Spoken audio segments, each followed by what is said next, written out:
Good morning, and for whatever time zone you're in, for people who are online, thank you for joining. I appreciate it. I'm humbled and nervous, but also excited to be here and to tell you about some of the work I've been doing with my colleagues over the last 3 years to try and change and make university campuses more gender inclusive.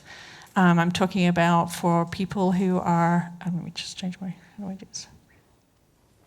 People who are gender non-conforming, people who are non-binary, transgender, genderqueer, people who don't feel like they fit into an institution or don't find themselves reflected in systems in higher ed, and how do we make changes and how do we make our campuses better for those people, for all of us.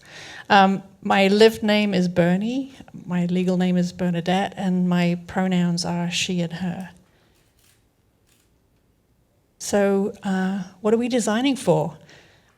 If you go across, and I speak from the perspective of the United States, and I know that this is a topic that might be very different in different countries and with different language expressions, but what are we designing for? We are designing for a place where people will feel welcome, where everybody will feel safe and reflected, and that they can fully participate in an educational experience or professionally. And what that means, in effect, is you typically have what we call in the States a DEI, diversity, equity, and inclusion vision.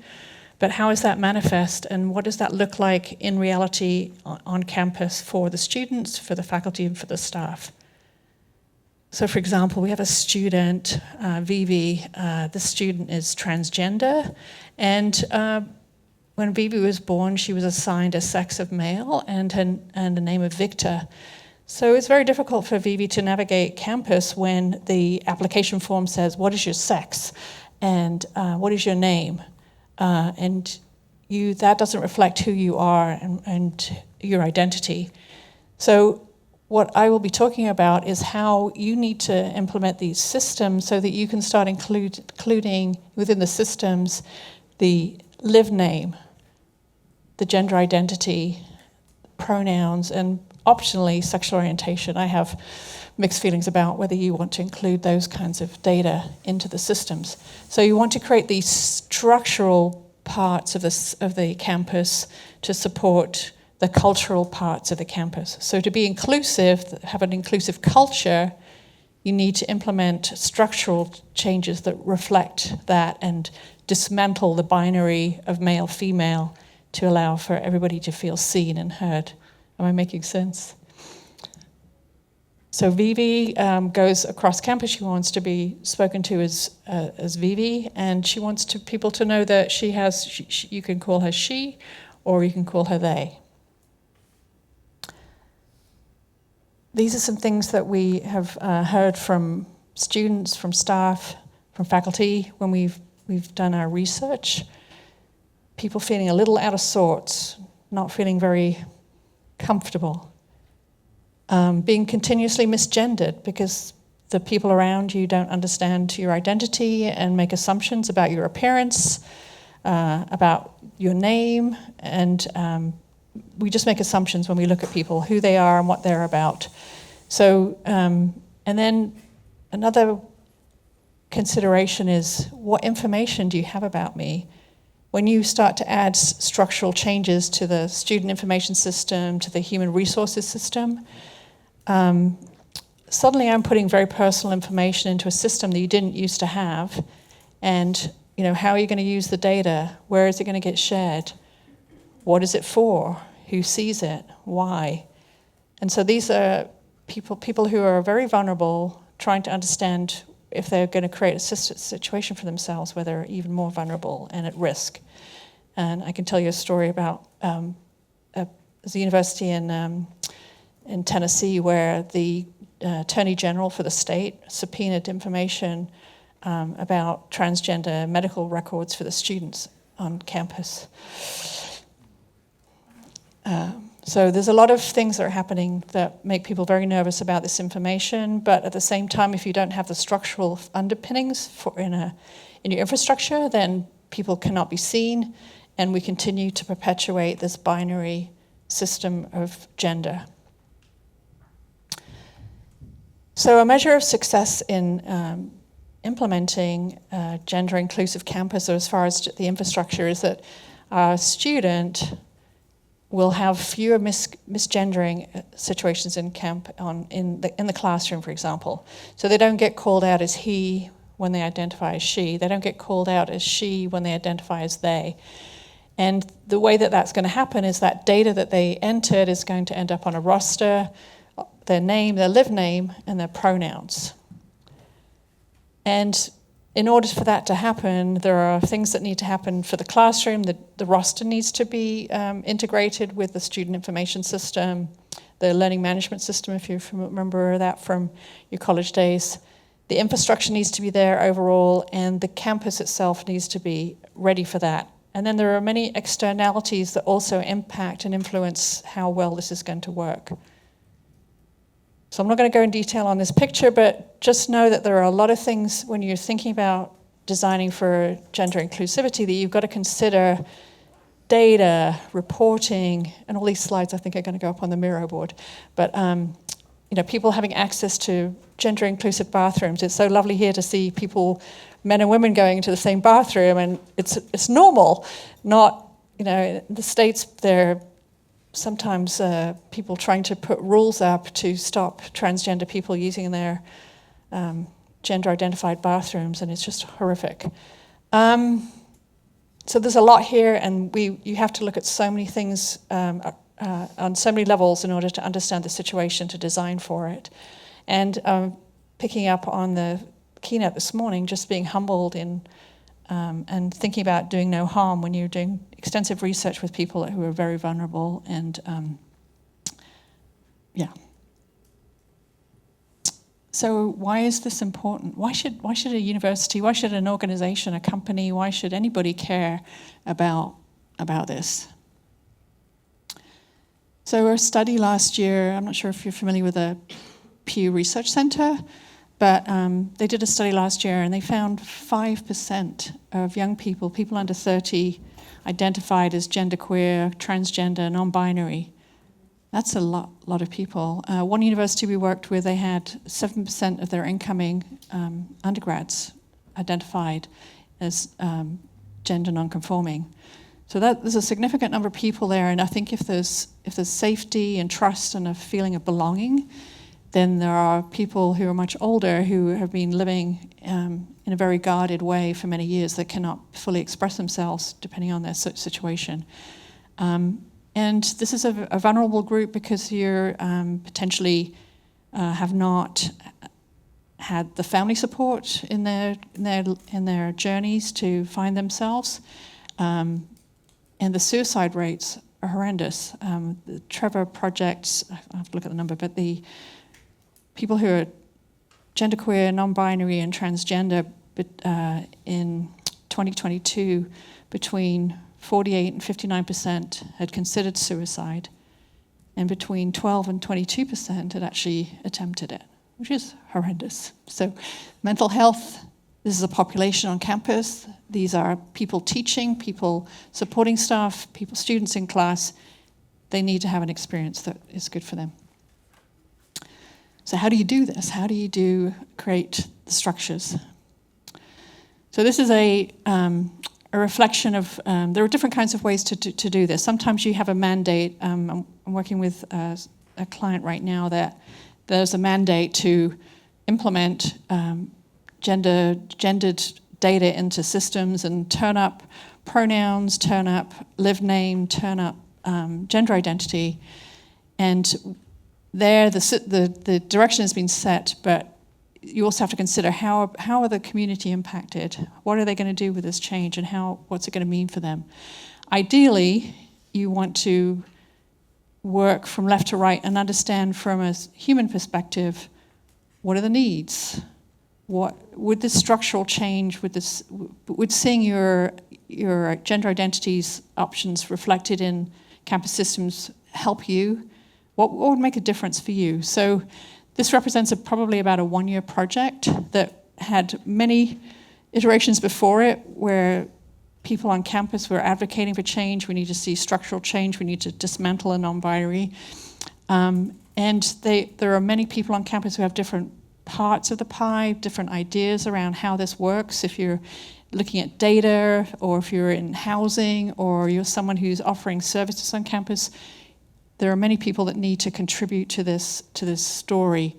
So our work has been around sort of navigating this really messy middle here of thinking about what is the human experience? What are the things that would make a difference to you? And how would you participate in this structural change and put data into the system? On the business side, you're now collecting new information. I'm making this thing move. You're now collecting new data. What are you going to do with it? How do you classify the data? Who can see the data? What are the policies and the protections, and what are you going to use it for? And then on the technology side, which is really where the rubber meets the road, as we say in America, how are you going to implement this in the student information system, in the human resources systems for employees? And then where is it going to flow to? Who's going to get that data? How much of it, where should it go? And then you've got to kind of go back from the student who says, well, I would like in the physics class, I don't want to show my gender, but in the English class, yes, please, I like that professor. And so they have one idea of what they would like, and then when you go to the technology team, they're like, we can't do that. That's really complicated. So you have to go through this viability, feasibility, and desirability kind of equation. And at the same time, you're trying to communicate with a very large group of stakeholders and advocates that you're working with. And even just on the human side, just trying to recruit and get the confidence of the people that you're working with to be with you through this journey and to keep them engaged as an advocate group, an advisory group to you is really important. So I'm going to show you some best practices that we came up with in some of our work.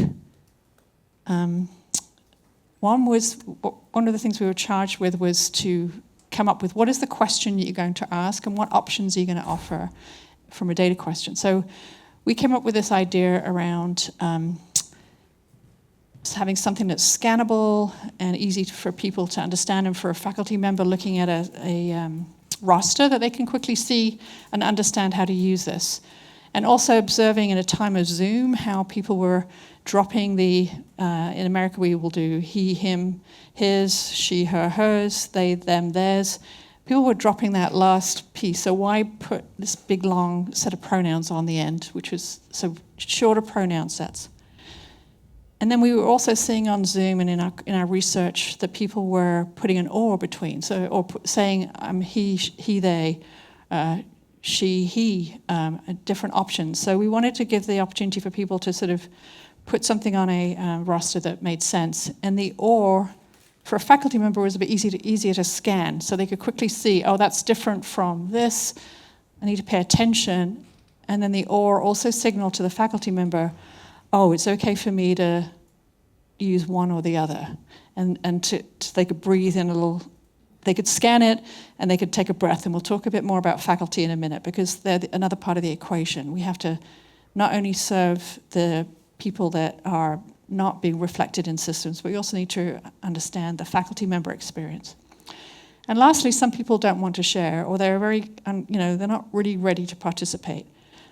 So we have some options here. Use my name, or any, or please ask me about my pronouns. Gender identity, it turns out, became really quite complicated. There are structural issues around, can a university or an institution collect multiple options? Because one option, woman, might not fully identify who I am. So why don't we let people be able to fully express themselves, check all the boxes, feel affirmed, feel seen? So we ended up designing for 3 different questions.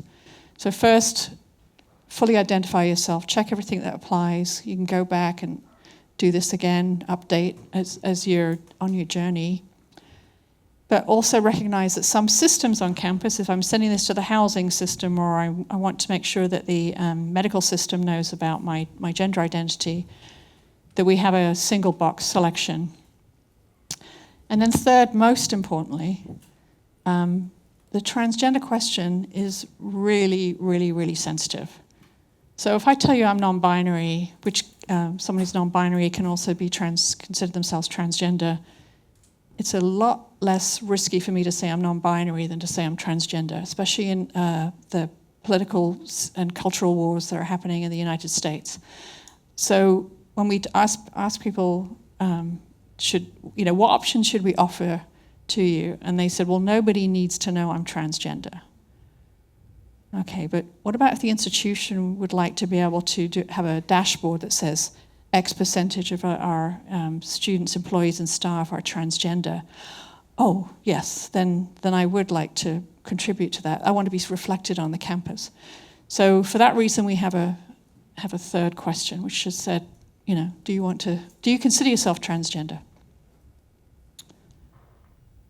And then here you can see kind of a summary of a lot of work where we had to really dig in and try and think about the structure of the data itself and what should we share. So gender identity we consider to be this is all working with the institutional data people. Sorry, this screen's really moving. That was private information. It shouldn't really travel very far to any systems. It should be related to if you're getting a gendered service. Like I want to pick, when I get my housing assignment as a student, I'd like to be in a gender-neutral, gender-inclusive housing, or my roommate knows that I may not be cisgendered, etc.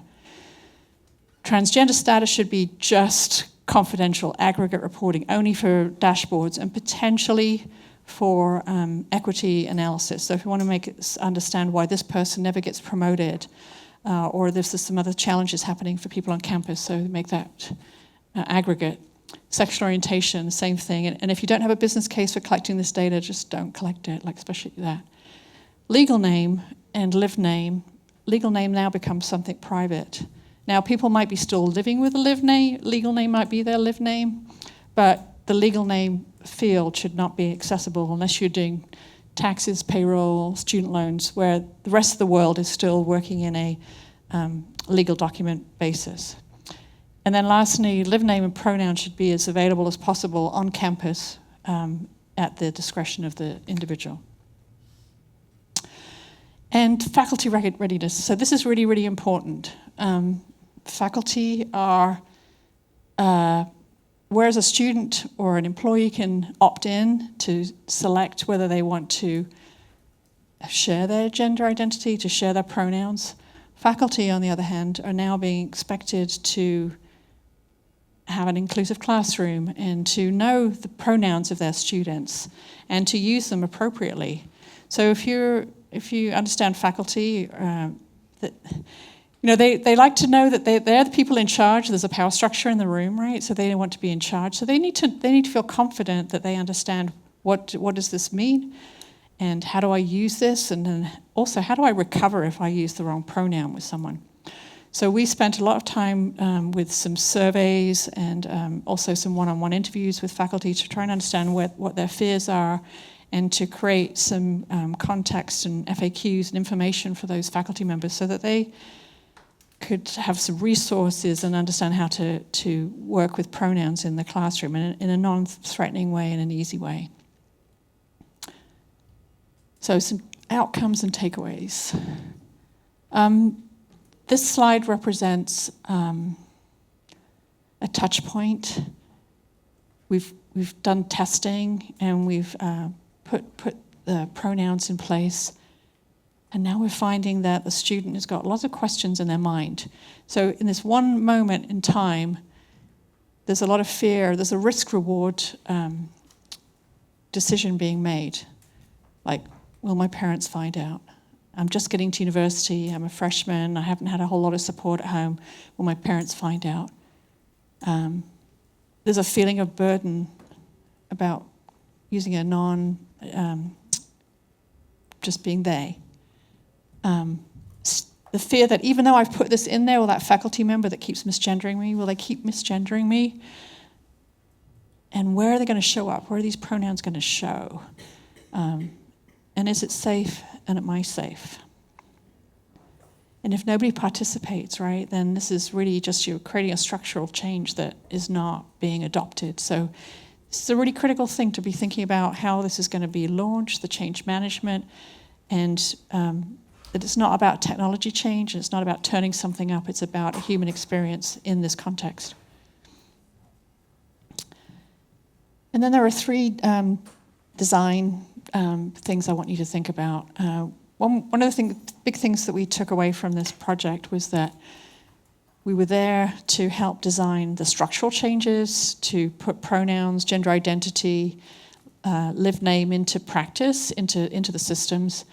But we were supposed to go to here, like to structures. But really we had to dig deep to understand, what is the sentiment on campus?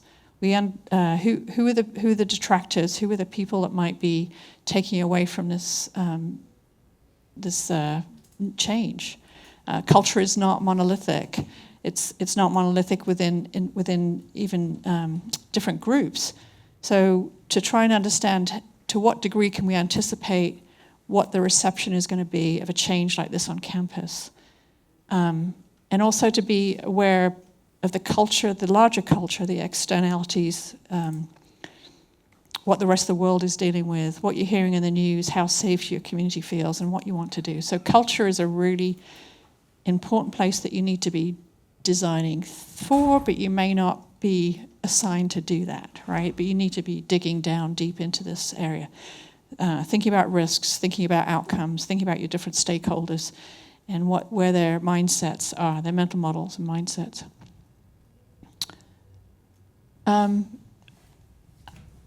In one project we worked on, we were thinking about, people were asking, well, we're only doing this for a few people on campus. This is a change that's just for a small percentage of people on campus. But there's an idea in design that you design for the few, but you're really going to impact all of us. And there are many reasons for having a lived name, for example. So we might be thinking about this for people that are transgender and have a different name, but I have a nickname, Bernie, right? There are other people who are studying abroad and want a name that their instructor and their classmates understand, so they might pick an anglicized name if they go to school in Europe or the United States. There are people who are formerly trafficked or have been in an abusive relationship, and they're looking to be not found on a campus directory, and they want to be able to live peacefully and anonymously in this, or work anonymously in this place and feel safe and not be reminded and traumatized by prior experiences. And then we have faculty members who did their whole PhD program and have a name, and they got married and now they have a different name, and they're like, but all my research is here and I want to be able to maintain that work. And also pronouns are for everybody, and I think for people that are, for all of us, I think we need to make this normal. We need to normalize gender identity. We need to normalize the use of pronouns, because when you do that, when you use pronouns, you help somebody else understand that you know what they are, and you respect that this person I'm talking to may not have the same pronouns that I might make assumptions about. If I see a name in a directory or I see a photograph, I may make an assumption and start calling someone and misgendering them.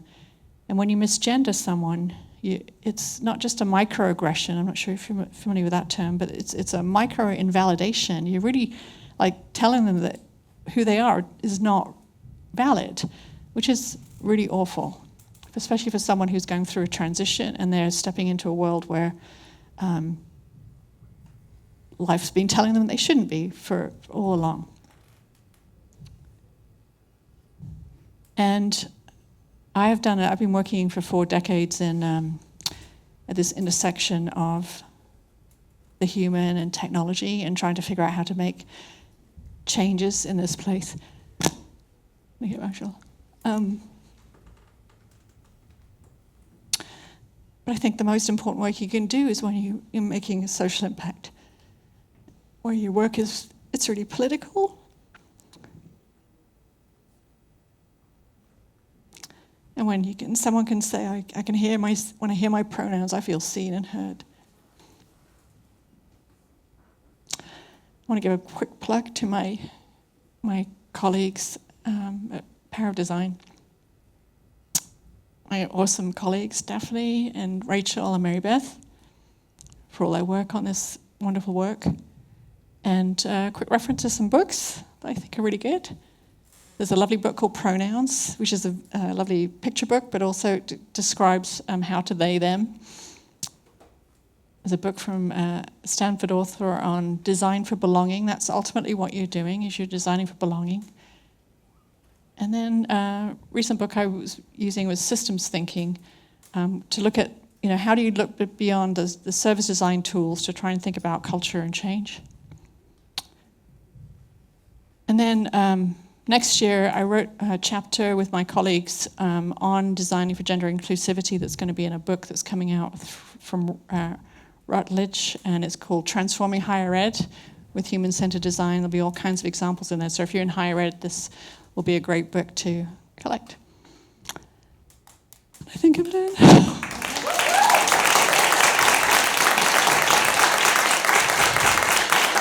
Oh. Be an hour.